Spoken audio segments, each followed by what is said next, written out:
Star Trek all those years ago. There's lots of evidence to suggest it. Perhaps the most astonishing is, as I just mentioned to Steve, that they had two captains at the start of this bloody thing, Star Trek. The first one was called Pike, which is a weird name to call a captain in a sci-fi thing. You know, something schmoozy and schmaltzy and dynamic, yeah, but Pike. But there was a Pike. He was the man who founded the KKK. He was the most influential KKK Grand Vizier, wizard or dragon or whatever the hell they call them, the KKK ever had. He was the #1 hero of all 4 million KKK members in the United States. His name was Pike. So Star Trek's first captain was called Pike. But they didn't think he was very good in the part, so they got another guy called William Shatner, who just played a KKK hero in a movie. A big movie. A great movie. Doesn't mean Shatner's a racist, but he played a racist brilliantly. So he comes into Star Trek. That means they can't have the captain called Pike anymore, their hero. So what are they going to go for? Pike's favourite word. Kirk. It can't be a coincidence. If you want to email us, it's studio@playradio.com. UK.com. UK.com. Thank you, Stuart. If you're podcasting, I guess you could do it on your Mobi or when you get home or to work. studio@playradiouk.com.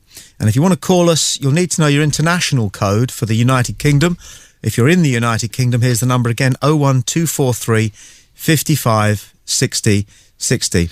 Can I make a quick note about the Skype thing? Okay, I've got 1,000,001 people sending me personal messages and asking questions and wanting this and wanting that. Okay, so I'm not going to answer any private personal messages on Skype. If you want to talk to the studio or anybody else in here, you need to do it in the chat room that's on Skype. Otherwise, I just can't keep up. There's just too many of them. So, all right. Okay, so that's the only place that we're going to be answering questions and this, that, and the other. Okay.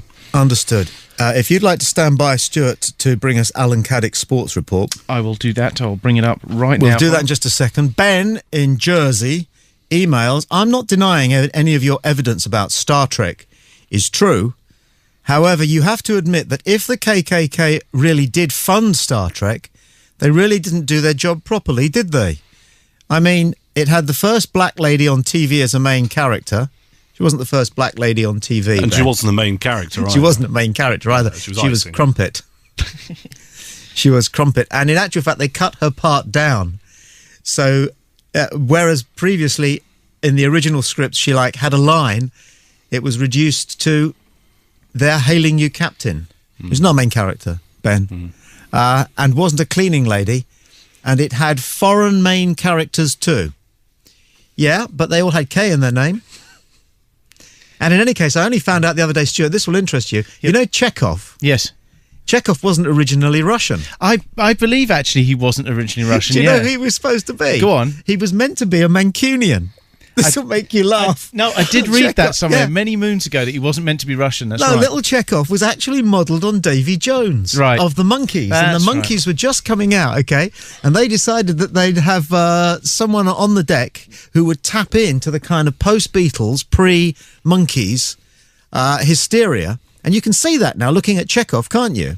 That he does actually look like Davy Jones. Yeah. But what Gene Roddenberry decided to do, apparently, was get a bit of PR out of it by sticking a Russian on there, which would make them look really kind of liberal and forward-thinking.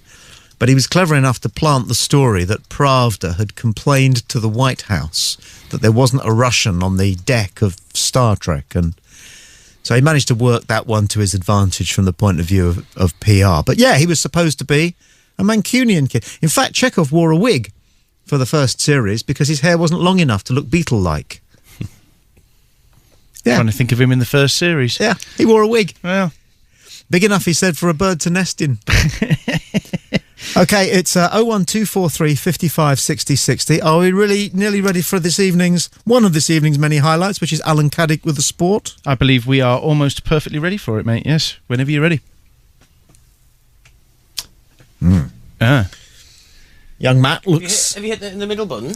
Let's try the middle button. That's the one. Thank you. Go, Alan.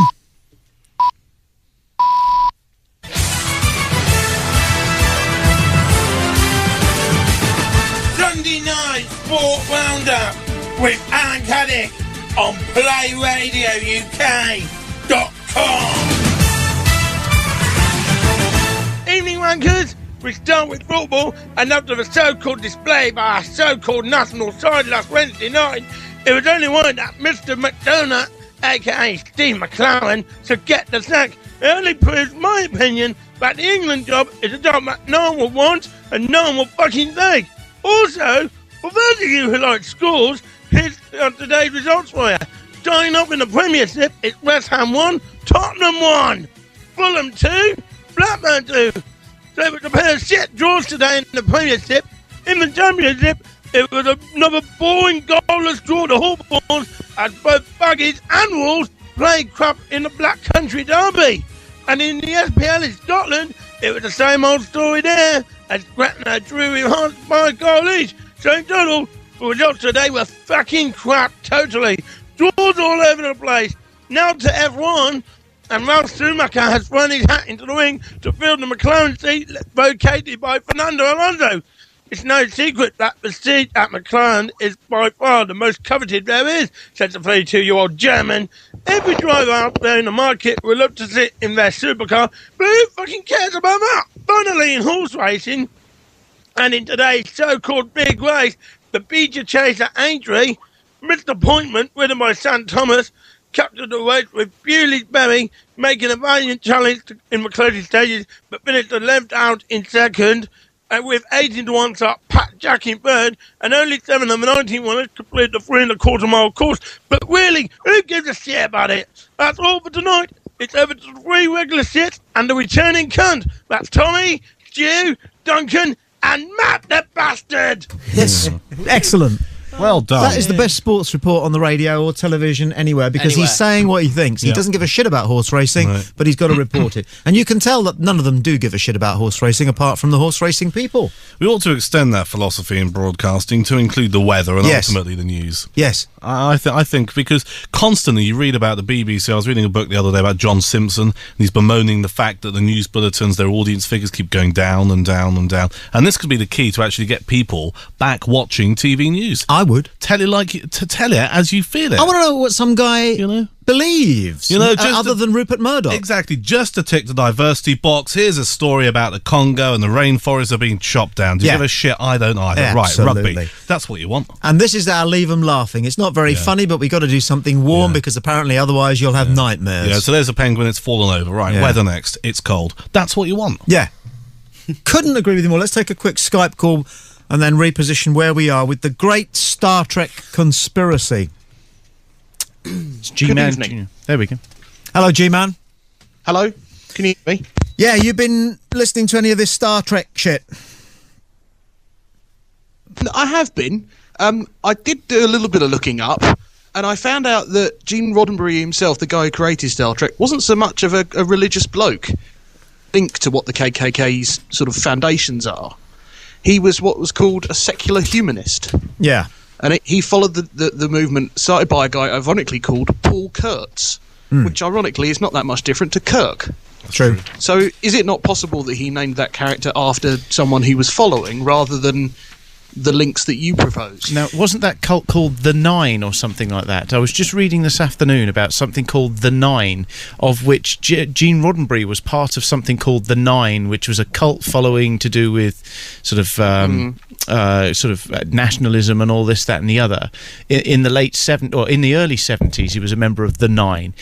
Funnily enough, one of the characters in Star Trek being called Seven of Nine, and well, that Deep was Space, a lot later. That Deep wasn't Space the stuff Nine. that he created. No, but it was his envisagement. It was his idea, wasn't it? He wasn't really involved in some of those series, though. But it's a good point. It's a good point. But he wasn't so much involved in the Voyager series. Let's get clear. Nobody's saying that Gene Roddenberry was KKK. No, sure. Anybody here ever got a TV series off the ground?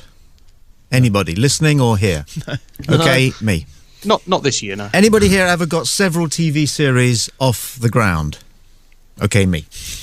You don't half have